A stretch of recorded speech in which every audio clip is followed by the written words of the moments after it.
Federal বিচারকরা president ট্রাম্পের কর্তৃত্ব হরণের চেষ্টা করছেন বলে মনে করেন সাবেক অ্যাটর্নি জেনারেল বিল বার। মঙ্গলবার ফক্স নিউজের সঙ্গে সাক্ষাৎকারে তিনি বলেন, জাতীয় নিরাপত্তা ঝুঁকিতে বিদেশিদের বিষয়ে সিদ্ধান্ত নেয়ার ভার সংবিধানই ট্রাম্পকে দিয়েছে। এ বিষয়ে হস্তক্ষেপ করার কোনো অধিকার নেই ডিস্ট্রিক্ট জাজদের।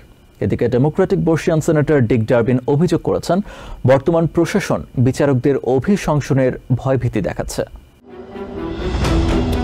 হার্ভার্ডের আইনি পর্যালোচনায় উঠে এসেছে, গত শতকে বিভিন্ন প্রেসিডেন্টের আমলে ইনজাংশন বা আইনি নিষেধাজ্ঞার মুখোমুখি হতে হয়েছে সব মিলিয়ে ২৭টি। সেখানে ডোনাল্ড ট্রাম্পের প্রথম দফায় ৬৪টি এবং দ্বিতীয় দফায় মাত্র ২ মাসেই ১৫টি আইনি নিষেধাজ্ঞার মুখে পড়েছেন প্রেসিডেন্ট। আরও সহজ করে বললে, সরকারি পরিকল্পনা বাস্তবায়নের উদ্যোগে আদালতের তীব্র বাধার মুখে পড়েছে ট্রাম্প প্রশাসন।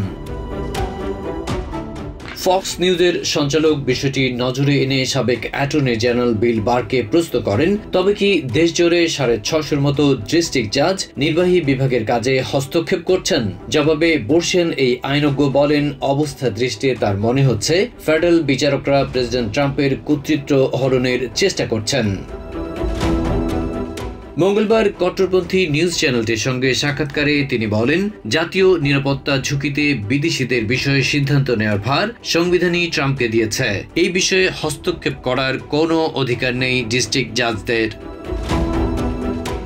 এতে নির্বাহী বিভাগের সাথে বিচার বিভাগের সাংঘর্ষিক অবস্থানে প্রশাসনে অচল অবস্থা তৈরি হচ্ছে, আর তাতে ক্রমশ হতাশ হয়ে পড়ছেন ট্রাম্প, যা নিরসনে সুপ্রিম কোর্টের প্রধান বিচারপতিকে এগিয়ে আসা উচিত বলে মনে করেন বিল।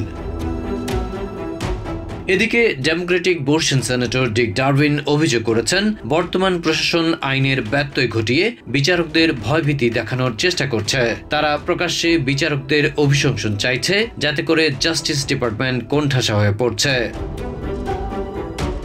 সেনেট ফ্লোরে ডারবিন বলেন, প্রধান বিচারপতি স্পষ্ট জানিয়ে দিয়েছেন, গত ২০০ বছরের ইতিহাসে কোনো বিচারপতির রায় পছন্দ হয়নি বলে তাকে অভিশংসনের মুখোমুখি করার নজির নেই। এটি সরাসরি সংবিধান লঙ্ঘনের শামিল, বরং এর বিরুদ্ধে উচ্চ আদালতে আপিল করা যেতে পারে।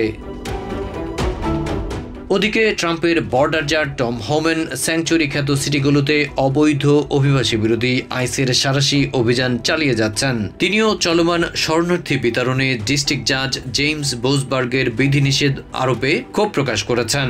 বলেছেন, বামপন্থী এই বিচারকরা কি দেখেন না লেইকেন রাইলের মতো তরুণীরা কিভাবে নৃশংসভাবে অবৈধ অভিবাসীদের হাতে প্রাণ হারিয়েছেন? হাউস মাইনরিটি লিডার হাকিম জেফ্রিজ আশঙ্কা করছেন, স্ন্যাপ থেকে ট্রাম্প প্রশাসনের কাটছাঁটের উদ্যোগে দেশের প্রায় ৪২ মিলিয়ন মানুষ খাদ্য সংকটে পড়বে। মঙ্গলবার অর্থ কাটছাঁটের ওপর আয়োজিত শুনানিতে তিনি এই কথা বলেন। ধনকুবের ইলন মাস্ককে সুবিধা দিতেই কাটছাঁট করা হচ্ছে বলে অভিযোগ করেন কংগ্রেসম্যান ন্যানেট ব্রাগান। আমেরিকার কয়েকশো মিলিয়ন মানুষের পুষ্টি চাহিদা নির্ভর করে স্ন্যাপ কর্মসূচির ওপর। ফেডারেল ব্যয় কমানোর অজুহাতে মেডিকেড, মেডিকেয়ারের মতো কর্মসূচিতে হস্তক্ষেপের পর এবার বহু আমেরিকানের খাদ্য নিরাপত্তা নিশ্চিত করা স্ন্যাপ প্রোগ্রামে হাত দিতে যাচ্ছেন প্রেসিডেন্ট ডোনাল্ড ট্রাম্প।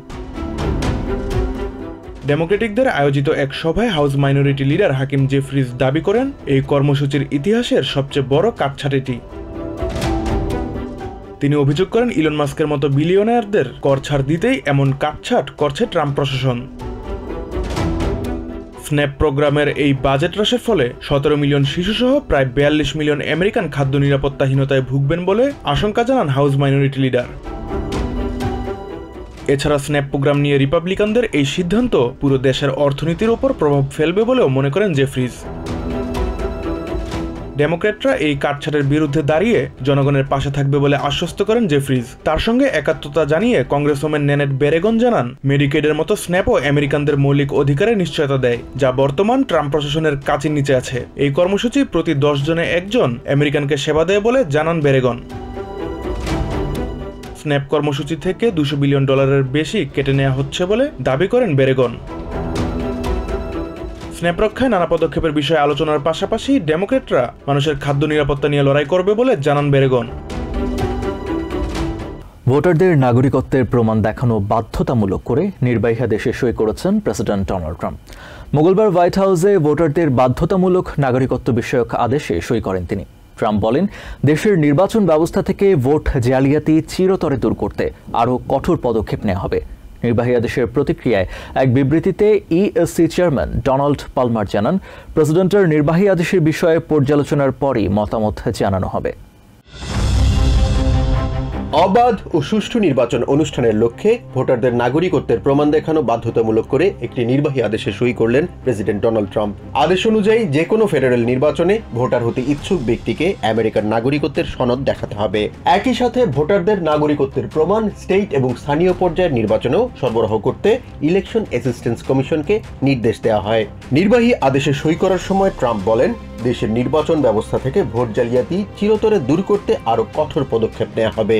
ভুয়া নির্বাচন থেকে দেশের মানুষ মুক্তি চায় দাবি করে প্রেসিডেন্ট ট্রাম্প জানান, প্রেসিডেন্ট হিসেবে বিপুল ভোটে জয় পাওয়ার পরও নির্বাচনের জালিয়াতির বিষয়ে সবসময় সরব থাকবেন।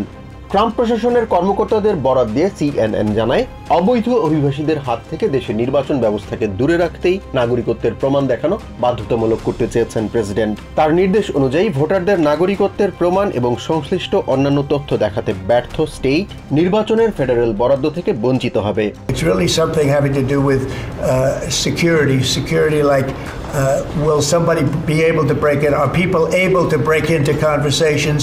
ভোটারদের তথ্য হালনাগাদ এবং নাগরিকত্ব নিশ্চিতে পর্যাপ্ত তথ্য প্রমাণ দেখানোর বিষয়ে দীর্ঘদিন ধরেই কথা বলছেন রিপাবলিকান স্টেটগুলোর আইন প্রণেতারা। যদিও ফেডারেল নির্বাচনে ভোটারদের কাছে পৌঁছানো ফর্মে নাগরিকত্বের প্রমাণ দেখানোকে বাধ্যতামূলক না করার নির্দেশ দেয় সুপ্রিম কোর্ট। ট্রাম্পের নির্বাহী আদেশের প্রতিক্রিয়ায় এক বিবৃতিতে ইএসসি চেয়ারম্যান ডোনাল্ড পালমার জানান, প্রেসিডেন্টের নির্বাহী আদেশের বিষয়ে পর্যালোচনার পরই মতামত জানানো হবে। নির্বাহী আদেশের বিষয়ে স্টেট এবং স্থানীয় পর্যায়ের নির্বাচন কর্মকর্তাদের সাথেও যোগাযোগ করার কথা জানান তিনি। ফেডারেল নির্বাচনে স্টেট এবং স্থানীয় পর্যায়ের নির্বাচনী কর্মকর্তারা গুরুত্বপূর্ণ ভূমিকা পালন করেন এবং এক্ষেত্রে ফেডারেল নিয়ন্ত্রণ তুলনামূলকভাবে অনেক কম। নির্বাচন বিশ্লেষকদের ধারণা, নির্বাচনে ফেডারেল কর্তৃত্ব প্রতিষ্ঠা করতেই বরাদ্দ বাতিল সহ ভোটারদের নাগরিকত্বের বিষয়ে তোড়জোড় শুরু করেছেন ট্রাম্প। এদিকে হান্টার বাইডেনের সাবেক ব্যবসায়িক পার্টনার ডেভন আর্চারকে ষড়যন্ত্রে জড়িত থাকার অভিযোগ থেকে অব্যাহতি দিয়ে অন্য আরেকটি নির্বাহী আদেশে সই করেন প্রেসিডেন্ট ট্রাম্প। ডেভন আর্চার পরিস্থিতির শিকার হয়েছেন দাবি করে প্রেসিডেন্ট ট্রাম্প বলেন, বাইডেন পরিবারের কৃতকর্মের জন্য ডেভন আর্চারকে কারণ ছাড়াই নাজেহাল করা হয়েছে। ফেডারেল আদালতের ওপর কংগ্রেসের নিয়ন্ত্রণ আছে দাবি করে স্পিকার মাইক জনসন বলেছেন, তারা চাইলে একটি ডিস্ট্রিক্ট কোর্ট পুরোপুরি বন্ধ করে দিতে পারেন। মঙ্গলবার হাউস জিওপির সংবাদ সম্মেলনে তিনি আরও বলেন, আদালত সহ সব প্রতিষ্ঠানের অর্থায়ন তাদের নিয়ন্ত্রণে। এদিন হুথিদের বিরুদ্ধে অভিযানের যুদ্ধ পরিকল্পনা ফাঁসের বিষয়ে কথা বলেছেন স্পিকার। তিনি দাবি করেন, এর সাথে সংশ্লিষ্ট সবাই দক্ষ এবং দেশপ্রেমিক। তিনি মনে করেন, এই ফাঁসের ঘটনায় কাউকে চাকরিচ্যুত করার কোনো দরকার নেই।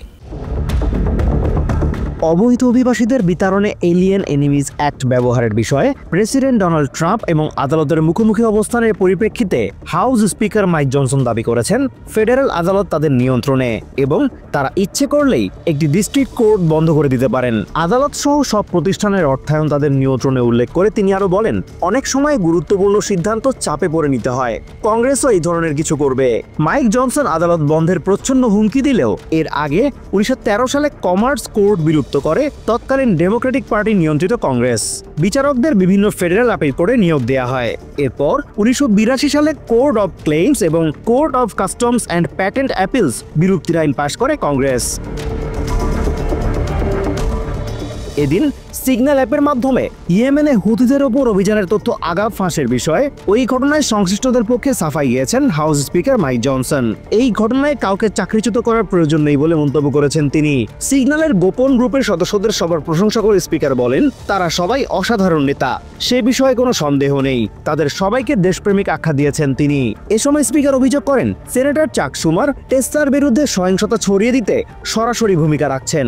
তবে এই ধরনের আচরণ কোনোভাবেই সহ্য করা হবে না বলে হুঁশিয়ার করেন তিনি। স্পিকার জনসন অভিযোগ করেন, ডেমোক্রেটরা এখন আর শুধু ট্রাম্প বিরোধী নয়, তারা আমেরিকা বিরোধী। ইয়েমেনে হুথি বিদ্রোহীদের বিরুদ্ধে সামরিক অভিযানের পরিকল্পনা ফাঁসের সম্পূর্ণ দায়িত্ব নিজের কাঁধে তুলে নিলেন national security adviser Michael Waals.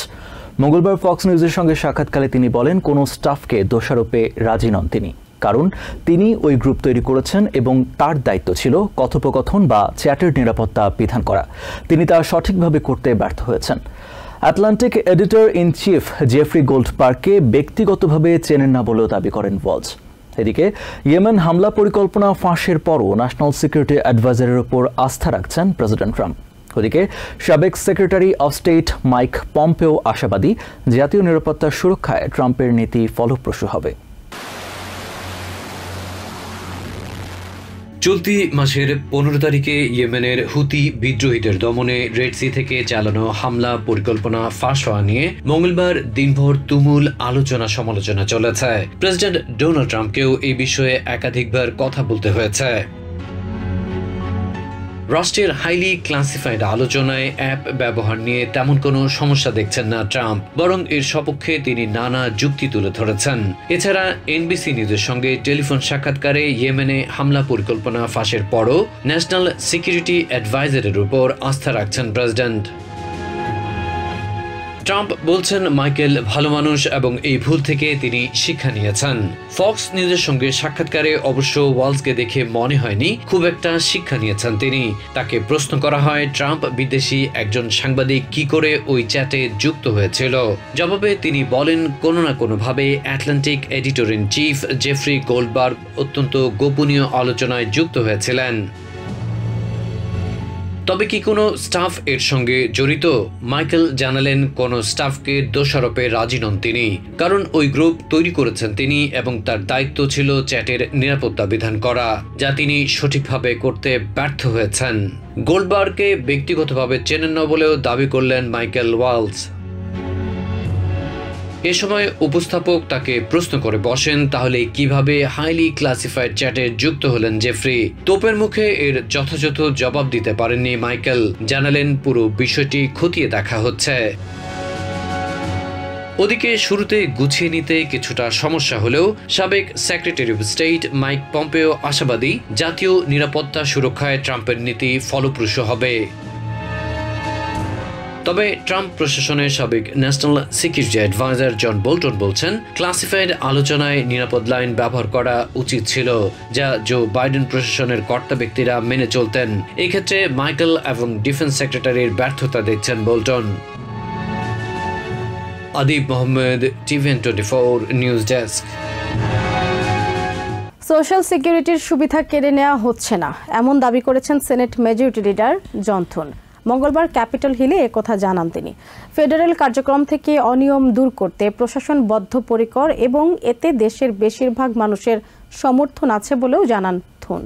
এদিকে প্রেসিডেন্ট ট্রাম্প এবং ইলন মাস্ক সোশ্যাল সিকিউরিটির বিষয়ে দেশকে ভুল পথে নিয়ে যাচ্ছেন বলে অভিযোগ করেছেন Democratic senator Elizabeth Warren.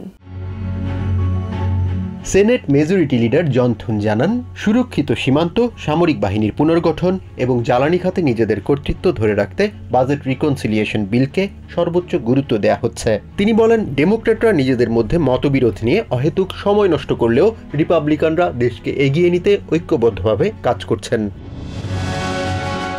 Budget রিকনসিলিয়েশনের সাথে সোশ্যাল সিকিউরিটির সম্পর্ক নেই দাবি করে জন থুন বলেন সোশ্যাল সিকিউরিটির সুবিধাকে নিরবিচ্ছিন্ন করতে প্রশাসনের দুর্নীতি বিরোধী কার্যক্রমকে প্রশংসা করা উচিত। সোশ্যাল সিকিউরিটির সুবিধা কেড়ে নেওয়া হচ্ছে না দাবি করে তিনি বলেন মেডিকেয়ার এবং মেডিকেইড বিষয়ে প্রেসিডেন্ট ডোনাল্ড ট্রাম্প স্পষ্ট ধারণা দিয়েছেন। সোশ্যাল সিকিউরিটি সম্পর্কে প্রেসিডেন্টের দৃষ্টিভঙ্গি নিয়ে ভুল ভাবার সুযোগ নেই বলেও জানান তিনি।